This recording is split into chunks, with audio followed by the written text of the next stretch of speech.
नमस्कार, आप देख रहे हैं पोस्टर। मैं हूं आपके साथ ऋतिका सिंह। आज दिल्ली में करीब 1.5 साल बाद भारतीय जनता पार्टी की राष्ट्रीय कार्यकारिणी की एक अहम बैठक हुई। इस बैठक में 2022 की शुरुआत में 5 राज्यों में होने वाले विधानसभा चुनाव पर महामंथन किया गया।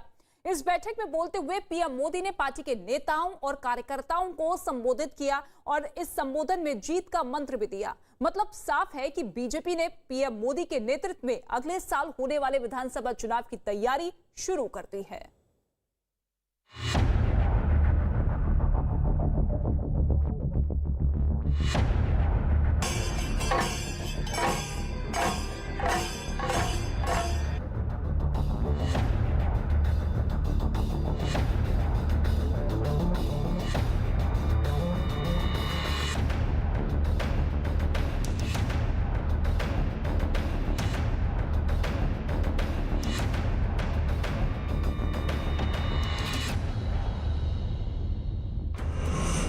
बीजेपी की राष्ट्रीय कार्यकारिणी बैठक।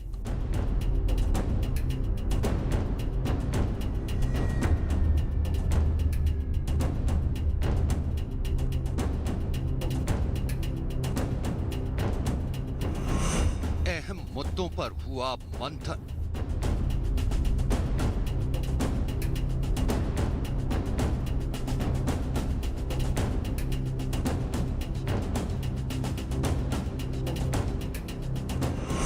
पीएम मोदी ने दिया जीत का मंत्र।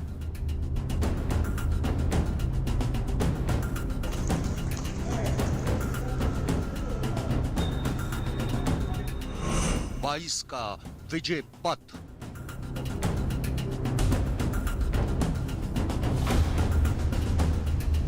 रविवार 7 नवंबर को दिल्ली में बीजेपी अध्यक्ष जेपी नड्डा की अध्यक्षता में बीजेपी की राष्ट्रीय कार्यकारिणी की एक अहम बैठक हुई। कोरोना महामारी के चलते करीब 1.5 साल बाद प्रत्यक्ष रूप से यह बैठक हुई।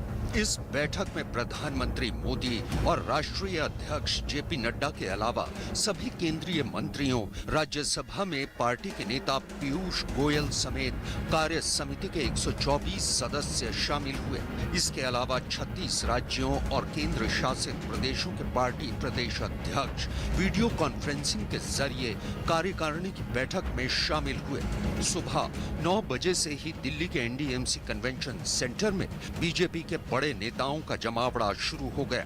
राष्ट्रीय कार्यकारिणी की बैठक में शामिल होने के लिए उत्तर प्रदेश के सीएम योगी आदित्यनाथ खास तौर पर दिल्ली आए थे। वहीं यूपी के दोनों उप मुख्यमंत्री केशव प्रसाद मौर्य और दिनेश शर्मा वर्चुअली इस मीटिंग में शामिल हुए।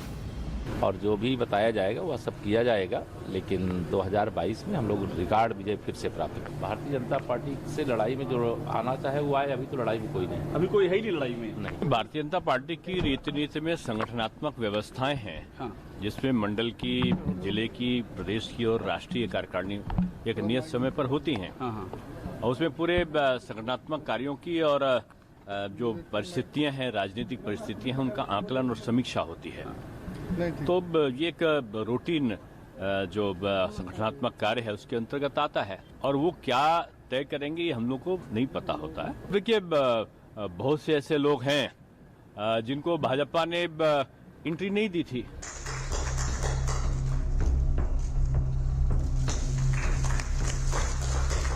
ये बैठक कितनी अहम थी, इसका अंदाजा आप इस बात से लगा सकते हैं कि पार्टी के 2 वरिष्ठ नेता मुरली मनोहर जोशी और लाल कृष्ण आडवाणी भी वीडियो कॉन्फ्रेंसिंग के जरिए इस बैठक में शामिल हुए। बैठक स्थल पर पार्टी नेताओं का स्वागत छठ के गीत गाती महिलाओं ने किया। कार्यकारिणी की बैठक दिल्ली के एनडीएमसी सेंटर में हो रही है। जो झलक आप देख रहे हैं स्वागत के लिए, राजस्थान और दक्षिण भारत शैली में जो बीजेपी नेता हैं, जो उनके अतिथि हैं, उनके स्वागत की परंपरा आप देख सकते हैं कि एक मैसेज कि पूरा भारत उत्तर दक्षिण पश्चिम से एक, पूरा भारत एक है। और कोशिश यही है कि जो कोरोना संकट के समय में प्रधानमंत्री मोदी और बीजेपी शासित राज्य ने जिस तरह से काम किया, आत्मनिर्भर भारत के लिए काम किया, उसकी झलक यहाँ पर होगी। और खास बात यह है कि 5 राज्यों के विधानसभा चुनाव, जिसमें उत्तर प्रदेश काफी अहम है, उन राज्यों के बारे में मंथन किया जाएगा, क्योंकि बीजेपी और मोदी सरकार की कोशिश यही है कि उन 5 राज्यों में भी एक बार फिर से बीजेपी अपनी विजय पताका फहराए। पीएम मोदी के स्वागत में बैठक स्थल के प्रवेश द्वार के पास ही प्रधानमंत्री का एक बड़ा सा होर्डिंग लगा हुआ था, जिस पर लिखा था विश्व प्रिय नेता। दरअसल रविवार का दिन भारत के लिए एक बड़ी खुशखबरी लेकर आया। भारत के प्रधानमंत्री नरेंद्र मोदी एक बार फिर एक सर्वे में दुनिया के सबसे लोकप्रिय नेता चुने गए। अमेरिकी कंपनी द मॉर्निंग कंसल्ट की अप्रूवल रेटिंग में पीएम मोदी 70% के साथ सबसे पॉपुलर नेता चुने गए। जून में जारी हुई अप्रूवल रेटिंग की तुलना में इस बार प्रधानमंत्री मोदी की अप्रूवल रेटिंग बेहतर हुई है। इस रेटिंग में अमेरिका के राष्ट्रपति जो बाइडेन 6ठे नंबर पर हैं, जबकि ब्रिटिश प्रधानमंत्री बोरिस जॉनसन 10वें नंबर पर रहे। पीएम मोदी के बाद दूसरे नंबर पर मेक्सिको के राष्ट्रपति लोपेज ओब्राडोर हैं, जबकि तीसरे नंबर पर इटली के पीएम मारियो द्रागी रहे। करीब 10:30 बजे प्रधानमंत्री नरेंद्र मोदी भी बीजेपी की राष्ट्रीय कार्यकारिणी की बैठक में हिस्सा लेने के लिए एनडीएमसी कन्वेंशन सेंटर पहुंचे। बीजेपी अध्यक्ष जेपी नड्डा ने उनका स्वागत किया। बैठक स्थल पर प्रधानमंत्री नरेंद्र मोदी के अब तक के कार्यकाल की उपलब्धियों को लेकर एक प्रदर्शनी लगाई गई थी। पीएम मोदी ने जेपी नड्डा के साथ प्रदर्शनी देखी। उसके बाद पीएम मोदी ने कन्वेंशन सेंटर की तरफ बढ़ते हुए वहां मौजूद सभी लोक कलाकारों और छठ के गीत गाती महिलाओं का अभिनंदन किया। लेकिन कन्वेंशन सेंटर में अंदर जाने से पहले वो अचानक ही छठ गीत गा रही महिलाओं से मिलने चले गए और उनका अभिनंदन करने के बाद ही वो कन्वेंशन सेंटर में अंदर गए। छठ व्रत नहान खान शुरू हो रहा है, लेकिन हमारे लिए सौभाग्य की बात है कि इस साल हमारा छठ आज से ही शुरू हो गया, क्योंकि माननीय प्रधानमंत्री नरेंद्र मोदी जी का हमारे दर्शन हो गया और दर्शन के साथ साथ हमारा व्रत शुरू हो गया है और हमें बहुत अच्छा लग रहा है। हमारे लिए स्मरणीय छठ व्रत का पर्व होगा ये। उनके जैसा यशस्वी प्रधानमंत्री की हमें हमारे देश की जरूरत थी। इन्होंने देश नहीं विदेशों में भी जाकर अपना भारत का झंडा फहराया है। ऐसे ही प्रधानमंत्री हमेशा हमें मिलता रहे। हम दुआ करते हैं कि हमारी भी उम्र प्रधानमंत्री जी को लग जाए। पूरी पारंपरिक वेशभूषा में प्रधानमंत्री मोदी उन महिलाओं के पास पहुंच गए हैं। एक बड़ा मैसेज प्रधानमंत्री मोदी की तरफ से यहाँ पर दिया जा रहा है, क्योंकि राजनीतिक विवाद काफी छठ पूजा को लेकर होता रहा है, उनको मनाने की अनुमति देने को लेकर। तो प्रधानमंत्री मोदी ने उन वोटरों को इस मैसेज से, इन तस्वीरों से एक मैसेज देने की कोशिश की है कि बीजेपी और मोदी सरकार और बीजेपी शासित राज्य सरकारें उनके साथ हैं। जो धार्मिक पहलू है उनका वो सम्मान करती हैं। पार्टी ने पीएम मोदी को उनके कोविड प्रबंधन, रिकॉर्ड टीकाकरण और वैश्विक मंचों पर भारत का प्रतिनिधित्व करने के लिए भी सम्मानित किया। अपने संबोधन में पीएम मोदी ने कहा कि सेवा ही सबसे बड़ी पूजा है और इस कोरोना काल में बीजेपी कार्यकर्ताओं ने सेवा की नई संस्कृति की शुरुआत की है।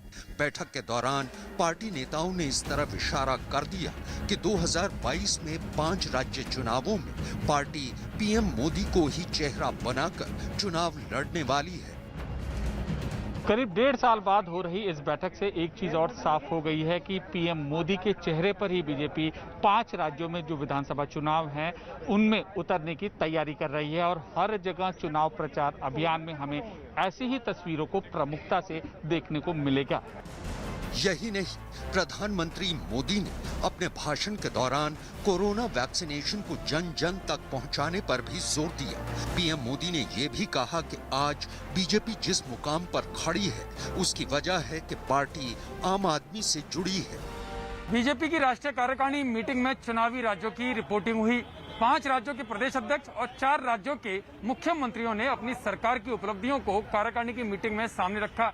प्रधानमंत्री मोदी ने भरोसा जताते हुए कहा कि उन्हें अपने राज्य सरकारों की उपलब्धियों पर भरोसा है और उन्हें उम्मीद है कि आने वाले चुनावों में जनता का आशीर्वाद उनको जरूर मिलेगा। बैठक के बाद पार्टी नेता भूपेंद्र यादव ने प्रेस कॉन्फ्रेंस के दौरान कहा कि अगले साल 5 राज्यों में होने वाले विधानसभा चुनाव के लिए पार्टी ने एक योजना तैयार की है। इसके अलावा उन्होंने ये भी कहा कि पीएम मोदी ने बीजेपी कार्यकर्ताओं को जीत का एक बड़ा मंत्र भी दिया। इस कार्यकारिणी का समापन संबोधन माननीय प्रधानमंत्री जी ने किया और माननीय प्रधानमंत्री जी ने अपने बहुत प्रेरक और महत्वपूर्ण संदेश में आने वाले समय में भारतीय जनता पार्टी की कार्यनीति को बनाने के लिए एक बड़ा मंत्र सभी कार्यकर्ताओं को दिया। उन्होंने कहा कि भारतीय जनता पार्टी के कार्यकर्ताओं को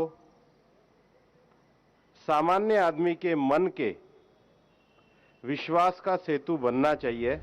इस दौरान भूपेंद्र यादव ने ये साफ कर दिया कि बीजेपी अगले साल पंजाब के विधानसभा चुनाव में हर सीट पर चुनाव लड़ने वाली है। सभी पांचों मैंने कहा राज्यों की तरफ से रिपोर्टिंग हुई।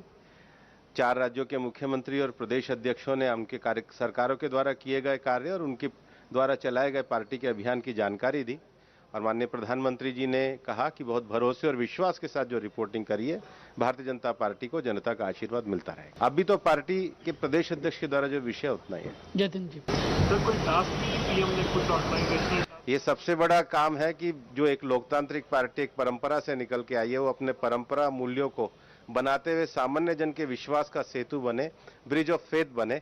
ये सबसे बड़ा संदेश है। मतलब साफ है कि बीजेपी ने प्रधानमंत्री नरेंद्र मोदी के नेतृत्व में अगले साल होने वाले विधानसभा चुनावों की तैयारी शुरू कर दी है। बीजेपी की राष्ट्रीय कार्यकारिणी की बैठक के दौरान बीजेपी अध्यक्ष जेपी नड्डा ने कोरोना काल में प्रधानमंत्री मोदी के अहम फैसलों की जमकर तारीफ की।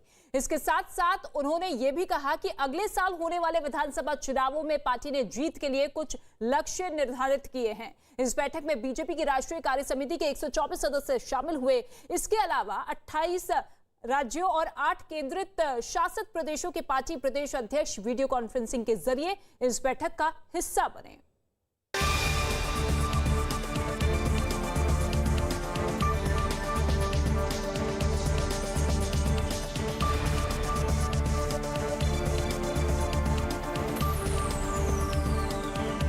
पार्टी ने पीएम मोदी को उनके कोविड प्रबंधन, रिकॉर्ड टीकाकरण और वैश्विक मंचों पर भारत का प्रतिनिधित्व करने के लिए भी सम्मानित किया।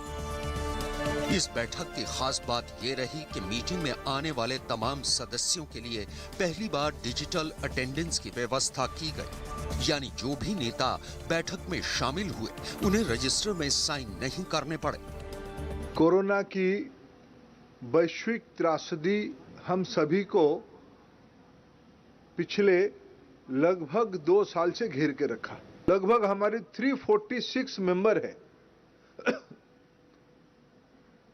आज कार्य समिति थोड़ी देर पहले माननीय प्रधानमंत्री नरेंद्र मोदी जी के हाथ में राष्ट्रीय अध्यक्ष जी की अगुवाई में उद्घाटित हुई है। सारे पार्टिसिपेंट की डिजिटल रजिस्ट्रेशन हुई है। सबने माननीय प्रधानमंत्री समेत बाकी सभी प्रतिनिधियों ने अपने डिजिटल हस्ताक्षर को करते हुए रजिस्ट्रेशन किए हैं। बीजेपी कार्यकारिणी की बैठक में प्रधानमंत्री नरेंद्र मोदी के कामों की जमकर तारीफ की गई। धर्मेंद्र प्रधान ने प्रेस कॉन्फ्रेंस कर इस बात की जानकारी दी। उन्होंने कहा कि बैठक में कोरोना संकट से देश को बाहर निकालने समेत दूसरे कामों के लिए पीएम मोदी को सराहा गया। जनवरी में पहला कोरोना की टेस्ट पॉजिटिव भारत में हुई। विश्व में उसकी कोई अनुभव नहीं था। उसकी निदान कैसे होगा उसको किसी को कल्पना ही नहीं थी। लेकिन 9 महीने के अंदर अप्रैल महीना में 2000 अप्रैल महीने में प्रधानमंत्री जी वैक्सीनेशन के लिए टास्क फोर्स बनाते हैं। उसकी सुखद परिणाम आज देश 100 करोड़ से ज्यादा वैक्सीनेशन पूरा कर चुका है। आज माननीय प्रधानमंत्री उसी को नेतृत्व करते हुए हम सभी के लिए एक मिसाल बने हुए हैं। इसके अलावा केंद्रीय मंत्री धर्मेंद्र प्रधान ने ये भी बताया कि बैठक के दौरान पीएम मोदी के जम्मू कश्मीर से आर्टिकल 370 खत्म किए जाने के फैसले की भी सराहना की गई। कांग्रेस की नेतृत्व भले ही 370 उस समय में लागू करवाया था, लेकिन कांग्रेस पार्टी तथा पार्लियामेंट में अनेक सदस्यों ने शुरुआत की दौर से धारा 370 जो अस्थायी था उसको उच्छेद किया जाए, नहीं तो जम्मू कश्मीर में विकास नहीं हो पाएगा। वहां के गरीबों की, वहां की आदिवासी, वहां की वंचित वर्ग, वहां की पिछड़े, वहां की पहाड़ी लोग, उनकी विकास नहीं हो पाएगा। ये महिलाओं को न्याय नहीं मिलेगा, ये शंका शुरू से की गई। लेकिन प्रधानमंत्री नरेंद्र मोदी जी की नेतृत्व, गृह मंत्री अमित शाह जी की कौशल्य के कारण आज जम्मू कश्मीर संपूर्ण विकास की राह पे चल चुकी है।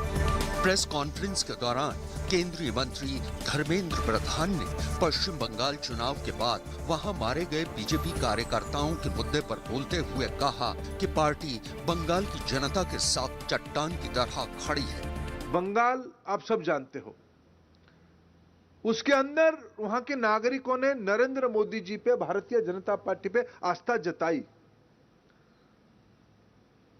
निर्वाचन उपरांत इलेक्शन की बाद में हमारी 53 कार्यकर्ताओं की हत्या की गई है। लोग अपने घर छोड़ के शेल्टर हाउस में हैं। पार्टी वहां रिलीफ वार कर रही है। वहां तक कि अभी जब मोदी जी ने कोरोना की टीका पर्याप्त मात्रा में उपलब्ध करवा चुके हैं, आज भी बंगाल में पार्टी आधार में टीका देने के कार्यक्रम किया जाता है। यह तो अमानवीयता का चरम निदर्शन है, इनह्यूमैनिज्म की चरम उदाहरण है। उसी स्थिति में बंगाल की जनता के साथ भारतीय जनता पार्टी चट्टान की तरह खड़ी है। बैठक के दौरान पार्टी अध्यक्ष जेपी नड्डा ने प्रधानमंत्री मोदी की तारीफ की। उन्होंने कहा कि पीएम मोदी ने महामारी के बीच बोल्ड स्टेप ली, जिससे अर्थव्यवस्था को फायदा पहुंचा है। बीजेपी की राष्ट्रीय कार्यकारिणी की बैठक के दौरान केंद्रीय मंत्री धर्मेंद्र प्रधान ही नहीं, बल्कि वित्त मंत्री निर्मला सीतारमण ने भी एक प्रेस कॉन्फ्रेंस की। प्रेस कॉन्फ्रेंस में न्यूज 18 के संवाददाता यतेंद्र शर्मा के सवाल का जवाब देते हुए वित्त मंत्री निर्मला सीतारमण ने कहा, उनकी सरकार आज भी किसान कानून पर किसानों से बातचीत के लिए तैयार है। इस विषय में हमारी तरफ से केंद्र मंत्री नरेंद्र सिंह तोमर जी और हर एक सरकार में जो है उनके पोजीशंस बार बार हम बोल रहे हैं, बातचीत करने के लिए तैयार। इन तीनों कानून में वैसा कौन सा एक मुद्दा है जिसके ऊपर आपको आपत्ति है, ये जरूर बोलिए। बात करने के लिए हर समय हम तैयार है। ये स्पष्ट है, आज तक एक भी पॉइंट नहीं आए, फिर भी तोमर जी बात करने के लिए तैयार है। पहले अगर ऑपोजिशन इस इश्यू को उठाने के लिए कोशिश करेंगे, वो जरूर वो स्पष्ट रखें कि क्या ऐसा विषय है उसमें उनका आपत्ति। प्रेस कॉन्फ्रेंस के दौरान वित्त मंत्री निर्मला सीतारमण ने विपक्ष पर भी जमकर निशाना साधा और राहुल गांधी पर तंज कसते हुए कहा कि उनकी सोच 10 साल लेट है। 14 से पहले 10 साल थे सरकार में, तभी ये सोच आना था। उनका सोच कभी भी 10 साल लेट आता है। बैठक के बारे में मीडिया से बात करते हुए वित्त मंत्री निर्मला सीतारमण ने कहा कि बीजेपी पश्चिम बंगाल में हर कार्यकर्ता के समर्थन में खड़ी है और उन्हें अदालत में न्याय दिलाने के लिए काम करेगी। इसके अलावा उन्होंने कहा कि साल 2004 से 2014 के बीच जम्मू कश्मीर में आतंकवाद की वजह से कुल 2081 मौतें हुई, जबकि 2014 से सितंबर 2021 तक जम्मू कश्मीर में 239 नागरिकों की जान गई। कश्मीर में धारा 370 हटाए जाने का जो मुद्दा है, पार्टी ने उसका जिक्र अपने अलग अलग चुनाव प्रचार अभियान के दौरान किया है और अब गृह मंत्री अमित शाह के कश्मीर दौरे के बाद चुनाव प्रचार अभियान में जो कि 5 राज्यों में होने वाले हैं, वहां पर पार्टी यही संदेश देने की कोशिश करेगी कि अगर कश्मीर में विकास कोई कर सकता है तो वह है मोदी सरकार। बीजेपी की राष्ट्रीय कार्यकारिणी बैठक में ये साफ हो गया कि पार्टी ने आगामी विधानसभा चुनावों के लिए बिगुल बजा दिया है।